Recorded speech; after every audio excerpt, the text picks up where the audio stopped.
विकास कामाला गती, पण मुख्य समस्येकडे लक्ष किती असा प्रश्न निर्माण झाला आहे. बघूया सविस्तर.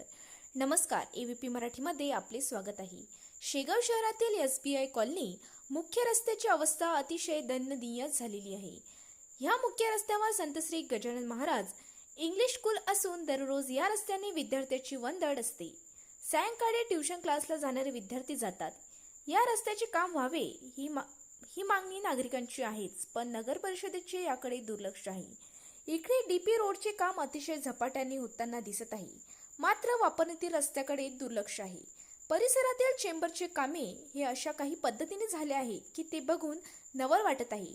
ज्या कंपनीला हा ठेका दिला गेला त्याचे किती लक्ष आहे हे महत्त्वाचे आहेच, पण नगरपालिका प्रशासन किती गांभीर्याने विषय हाताळत आहे हा प्रश्न निर्माण झाला आहे.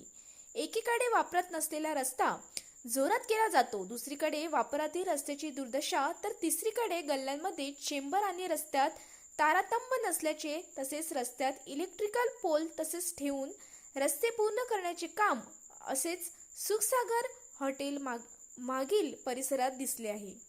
त्यामुळे नागरिकांच्या कामासंदर्भात तक्रारी चर्चा दिसत आहेत. आता याकडे केव्हा नगरपालिकेचे लक्ष जाईल हे बघावे लागेल. तुर्तास एवढेच, लवकरच विस्तृत ग्राउंड झिरो वरून स्पेशल बातमी घेऊन येऊ. धन्यवाद. एबीपी मराठीसाठी विठ्ठल अवताडे, समीर देशमुख, शेगाव.